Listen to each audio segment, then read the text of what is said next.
different dimensions effectively. So this I think is the overall picture of ASEAN. This is from the Department of Foreign Affairs, looking together the timeline from 1967 up to the produce expectation in 2015, which is putting ASEAN into a perspective wherein all the countries are aligned in one vision, one identity, and one community. This is already discussed this morning and even I think this afternoon. So the three pillars essentially is political, economic, and socio-cultural. Our focus in this talk is to look at the middle part, which is the economic component. So I think earlier the talks have been on the two other pillars. Now, if you look at the pillars of economics, essentially there are four subcomponents. And the integration is really looking at this perspective that by 2015, you want to have a single market and production base. That's simply said, but very difficult to put together.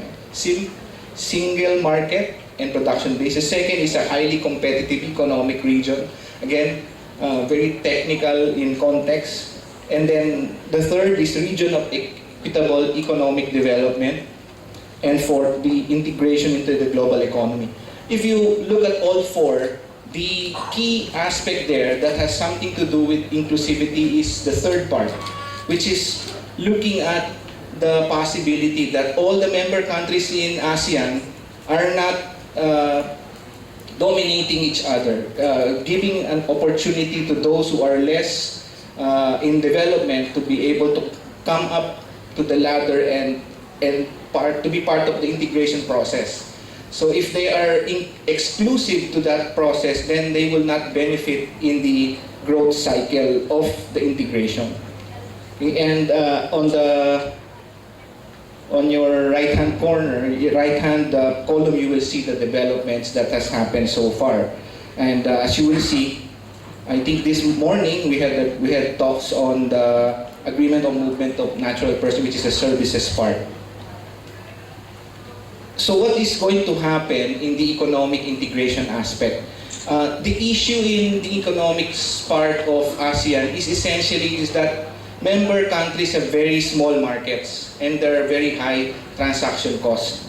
There, like what the professor was saying kanina about rice, there are potentially we can integrate the production process of rice. But there are so many small markets and the transaction cost to move from one market to another is very high. And then it is also dominated by domestic issues, meaning each country has its own economic condition that it has to face.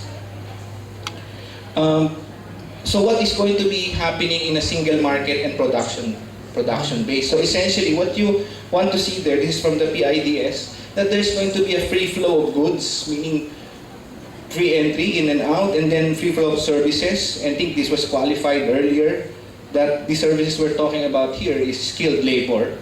And I think Yusek Bala mentioned this morning that the migration aspect of ASEAN at the moment is the low skill. So you want to bring up to that level, and then there's free flow of investments and capital. And at this stage until 2015, what you really want to accomplish is integration, not in all aspects at the same time. That's not possible. Even the European Union took some time in integrating their economy. So what is really going to be the priority at some point is looking at what sectors that can really be integrated at the moment. Okay, so some of them is food, agriculture, forestry, and the like. And you will see later when we show the data that there is consistency along this line. And then, what is really here in ASEAN, why is it an important growth center at the moment? If you look at the growth of the region as a whole, it's growing at 6%. And at present, the Philippines is contributing a lot to that growth because we are growing faster than the rest of our neighbors in the region. And the population base of 600 million, half of it is already Indonesia and the Philippines. So very large market base, and we have a big foot there. 1/6 of ASEAN is Philippines in terms of population. And 10% of total FDI flows to the developing world. And so meaning the region corners 10% of total foreign direct investments and 4% of the total world. And even within among member countries in ASEAN, there is 10% growth. And we are faced with the competition with other regional blocs. So the free flow of goods essentially is AFTA. AFTA has happened. It's not something that we're going to look forward to. It has happened. Essentially the tariffs had gone down already. To be specific, it's not in the presentation, but many of the commodities wherein we still have some tariff, the Philippines, for example, still have tariffs on rice. Double-digit pa po ang tariff natin sa rice. And by 2015, actually sugar, still double-digit by now, will go down to 5%. So there's a significant decline in the tariff for sugar. So you see an opportunity for easy entry and exit in that sector. And agriculture products in general are the only ones with small tariffs at the moment. But essentially, almost zero na po yung tariff sa region. So easy in and out. So you will already notice this when you go to the supermarket. There are a lot of products that are already made in ASEAN. So the Indonesians and the Malaysians have dominated the chocolate market. So yung KitKat na kinakain po natin, hindi na po yung galing sa US, buwatan Malaysia po yun. So it's from Malaysia. So it's and Goya has to compete, so it has to be absorbed by a larger company called Delphi in Switzerland, so that it can also compete in the world market. So this is what is happening. And our favorite chocolate when we were kids had all gone. Surge, wala na yun. Wala na kaalala, di ba? Okay lang. So this is what's happening in the regions right now. In the region right now, the integration. It's challenging. It's challenging firms. It's challenging local competitiveness versus regional competitiveness to global competitiveness. Okay. Under the free flow of services, I think many of these things mentioned by Chairperson Mansala earlier this morning, pinakita niya na yung mga agreements, right? Ito yung mga, sorry. Let's go back to the sectors that are already open up. So what you want to see there is an opening in priority sector. So allowing maximum equity participation of foreigners from 51 to 70.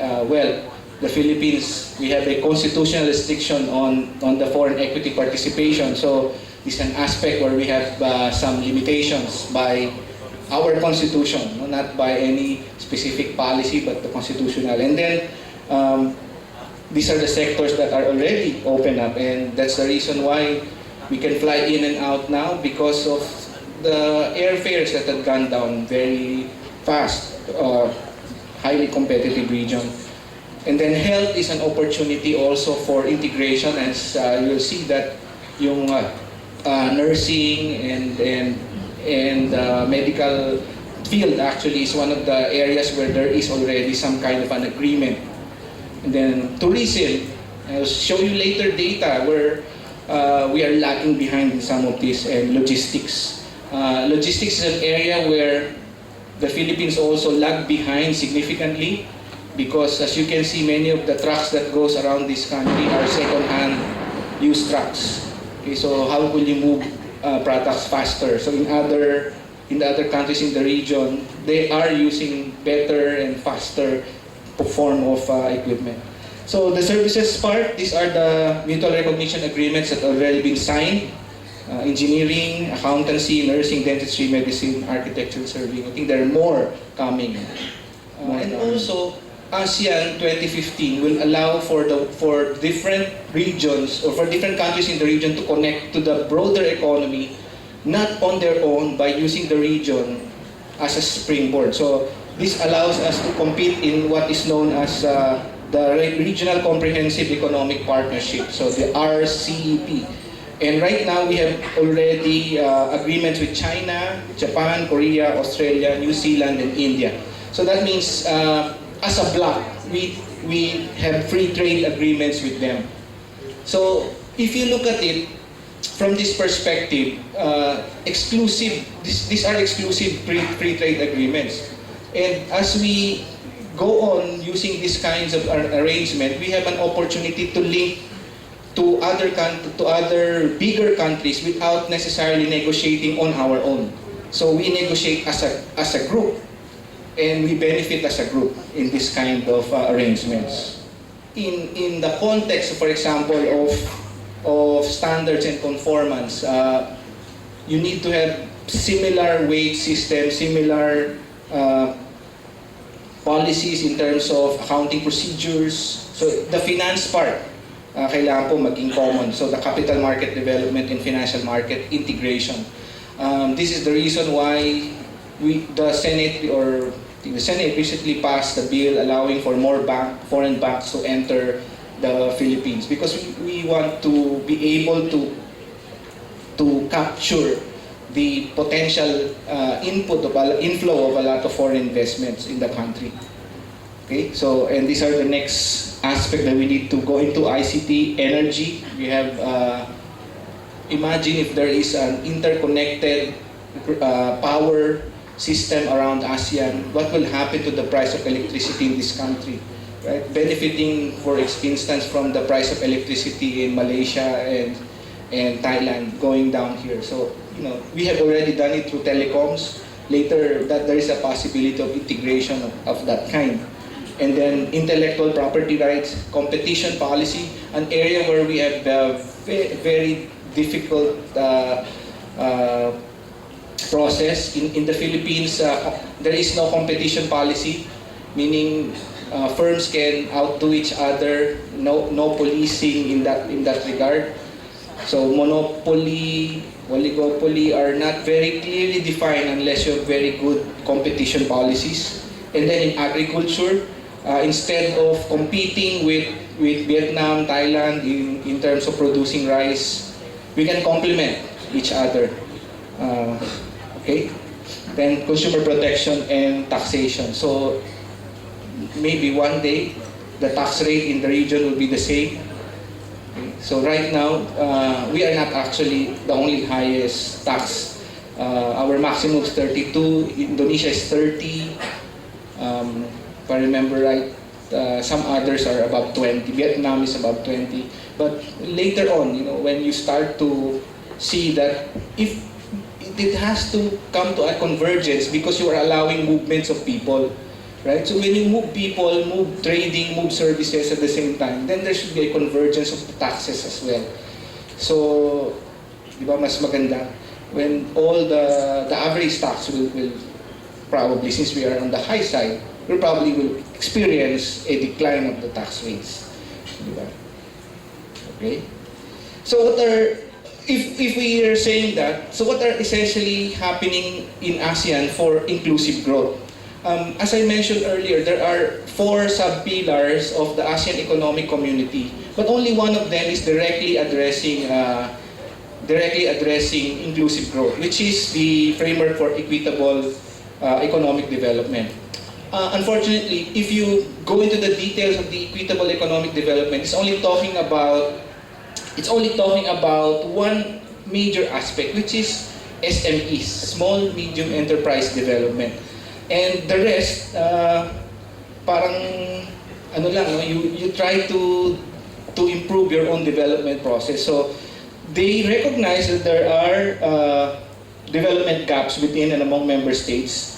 So what you want to do is each member country will have to answer this on their own to improve human development, social welfare, and justice. And these are not going to be automatic process in ASEAN. So they can agree on SMEs, but for other aspects, kailangan, no, you have to do it on your own. You want to see, according to the requirements of ASEAN, is that you want deliberate individual country effort. So this is what I'm saying. Integration is not automatic. Each country has to do something on its own deliberately to go to that process. So you have to adjust SME policy. You have to do it. You cannot wait for the integration to just happen and allow it allow other countries to beat you there. Kasi if we are not going to improve our forward-backward linkages, then we will lose some of the markets because we have not developed small enterprises, and therefore they will not benefit from this context. Because what you're going to see in ASEAN is economies of scale.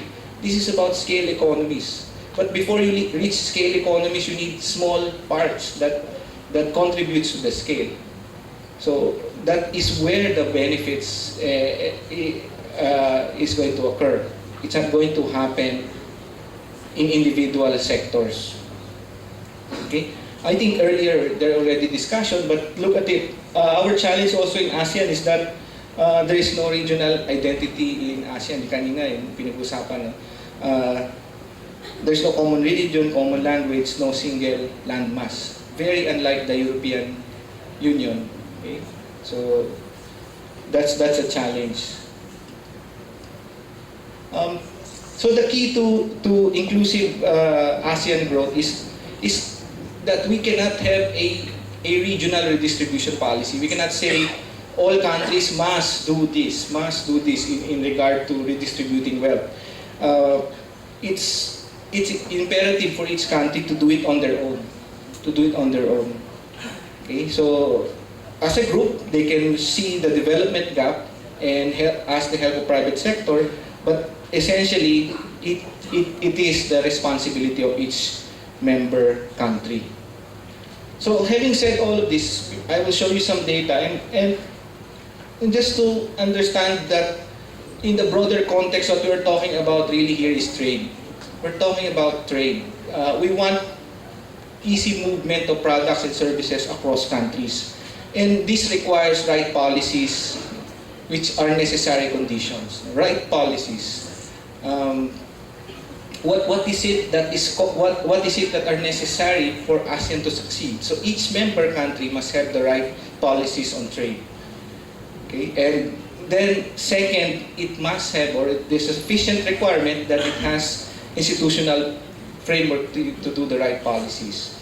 Okay, so right policies and institutional framework, they must be present. If they're not present, then the benefits will just melt away. So institutions require culture, political structure, and this is what is our biggest challenges right now.